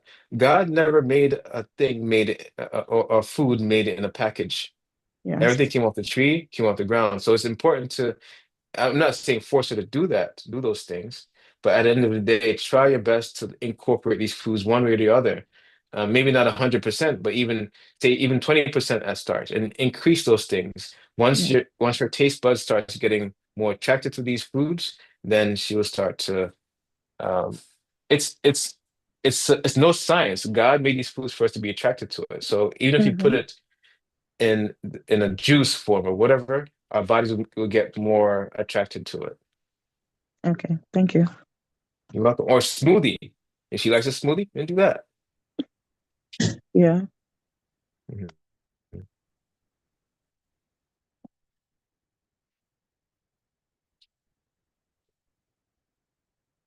Can I speak? Yes, Miss Dorothy. Yes. I wanted to ask about slippery elm. What Sure. what time should it be taken? Like before or after meal? And can you tell Mhm. me how you make it with the aloe vera? Because I Sure. have a real bad problem with acid reflux. And I did put a note in the chat, but I don't want it to get missed. Sure. Ideally, you want to take it before meals. You can take it after meals, but ideally, you want to take it before meals, say 10 to 15 minutes before meals, or even 5 minutes before meals. Let's mix it into some water. Say, say 6 ounces of water or 6 ounces of aloe vera gel water, and then you mix in a teaspoon or two of sleepy elm, and you mix it, then drink it because it can really um, clump up on you if you don't drink it immediately. Should So I mix mix it it. with hot water? Because You can that's mix it with hot usually water. what I'm Right. doing now. Yes, you can mix it with hot water, but you want to do it at least 3 times a day. So 1 to 2 teaspoons 3 times a day. That's good. So for instance, if you eat twice, two meals a day, you take one for breakfast, take one for lunch, and right before you go to bed, because some people when they wake up, they have this acid reflux. You take it right before bedtime. Say say an hour before bedtime or an hour and a half before bedtime. You take it at that time. So it can be mixed hot or cold, is what you're saying. It's best to either warm or hot because if you do it cold, it won't mix thoroughly in the cold water. And you drink it right away. Because usually if you use hot water, you kind of wait a few minutes for it to gel and become slippery. That's what No, I no, do. I don't know. you don't have to wait for it to come slippery or jelly. Just drink it and it will become jelly in the stomach. So, okay, can I blend the aloe vera and then mix it up in it, or should I be using this just the slimy water from the aloe vera? No, so you can blend the aloe vera, make water out of it, and then put the slippery aloe, mix that, and then drink it with the aloe vera water. Okay, I'll try that Mhm. because what the way I'm doing it now, it's not helping. I do it at night and I am just, choking at nights and feel like I'm choking, like my lung is filling up and I'm choking. I'm not having good rest because of the It's acid reflux. Yes, so make sure you have it before your meals, but also have it in the evenings as well, before bedtime. Thank you So so it's much. not just once, just have it multiple times. Right. And you can take it for years and years and years because Yeah, I've oh been yeah, for taking sure. it for so It, long. yeah, it's a natural prebiotic as well, so you can help the gut flora to be more balanced. Okay. Thank you so Yeah, much. you're welcome. All right. Apart from dysbiosis, doctor, what else causes bloating? Um, I mean, certain foods, of course, can cause bloating. If, say, for instance, I have a an allergic reaction or an insensitivity to gluten, for instance, that can cause bloating as well. But obviously, say for instance, I have a sensitivity to peanuts or whatever, that can also cause bloating. But at the end of the day, long term is this bloating is because you don't have the certain bacteria or flora to break down that item. So it's like one and the same. It's not necessarily the food itself, it's because you're lacking the flora to break down that food item. Does that make So sense? it's best, yeah. So it's best to watch what causes the bloating and just like delete that from your diet. Correct. Right, right, Okay. right. Because sometimes you're not gonna, like I said, as you age, sometimes our gut flora changes to the point where we cannot now digest certain foods. You know, Mhm. when I was like 20 years old, I had no problem with ice cream or no problem with certain dairy problems, dairy foods. But literally, like I saw my body becoming more sensitive to dairy. I don't have dairy anymore. Mhm. But even before I stopped dairy, I noticed my body was becoming more bloated because of dairy and these things. And Mhm. not just that, I was having more sinus congestions and stomach cramps. And I was thinking, what is causing that? And when I got off the dairy, everything went away. Okay, thank you. You're welcome. All right. Thank you so much.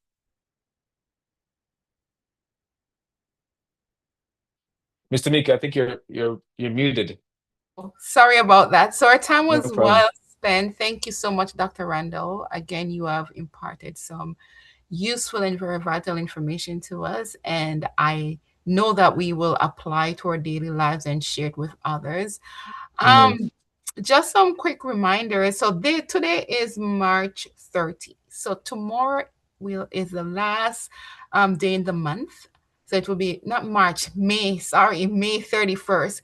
So the early bird special, especially daily on the bird special for the upcoming retreat ends 12 midnight tomorrow, if I'm not mistaken. I'm hoping Sister Daly or Pastor Daly is here to correct me.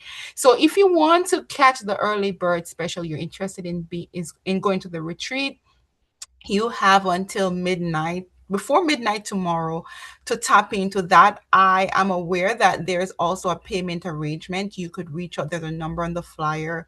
Um, you could reach out and they will work with you as it relates to how you can comfortably make the payments for this retreat.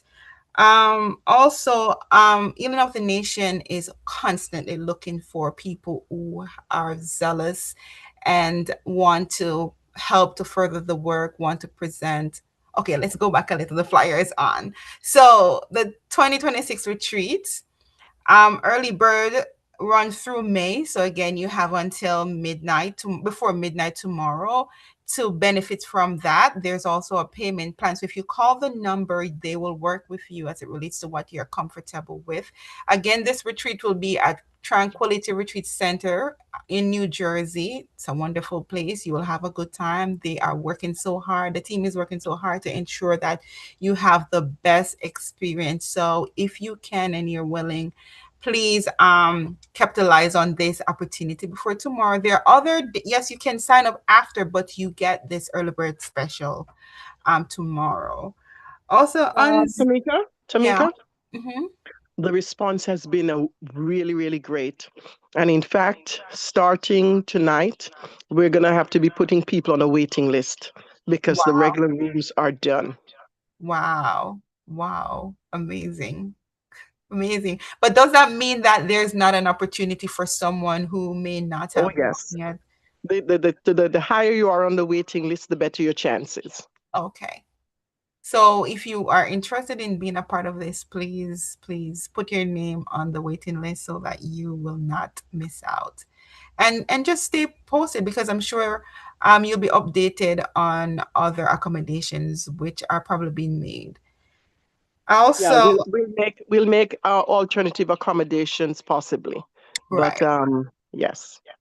Okay, so Healing of the Nation is, as I said, is looking for vibrant, passionate, zealous individuals who wants to be a part of this ministry, whether it is to present or to moderate or whatever function or roles that you think you're impressed to do. And so you can reach out to us and we'll be happy to have you a part of the team. Also, this is a self supporting ministry.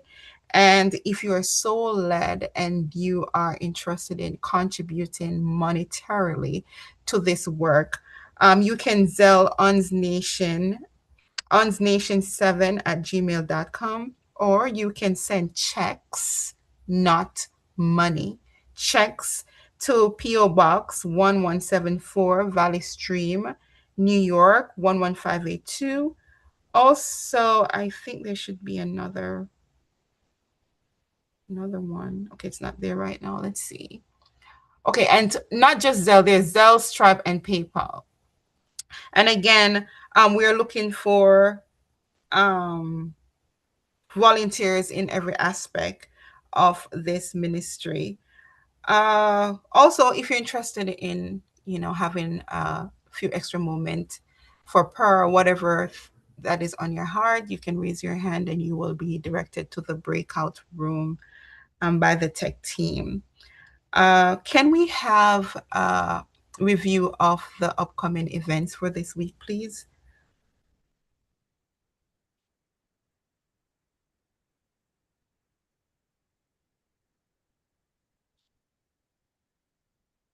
So here we go. Yes. Presents weekly services. Tuesday 6 a.m. to 6:30 a.m. Let's get walking. 6:30 a.m. to 7 o'clock. Let's pray.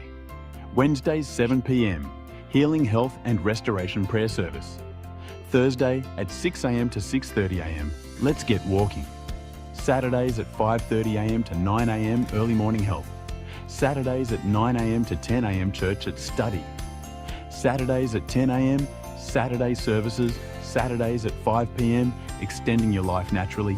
For more information, contact us at 516-777-0868 or email us at hondortministry@gmail.com.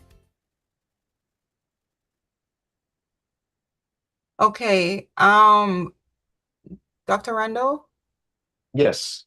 a quick question. Someone said we overlooked their comment. They didn't hear the question about whether or not aloe vera is good for ulcerative colitis. Yes, it is very good for Oh, you ulcerative did answer. colitis. It's also good for Crohn's disease. Just have it before meals, 6 ounces before meals. Um, yeah, you can add aloe vera with stippy elm, or just the aloe vera as well.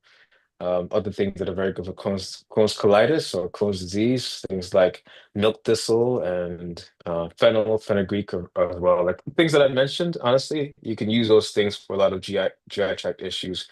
The herbs that I mentioned, you can use the elecampane, um, echinacea, golden seal. These are all good for those things. But I really do like. I've had good results with aloe vera and sticky elm.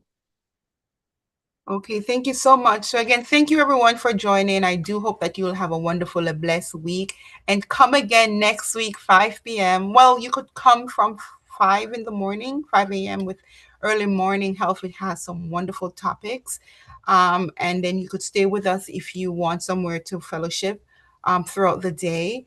Again, if you want to go to the breakout room for prayer, whatever your need is, please raise your hand. Thank you again. Be blessed. Share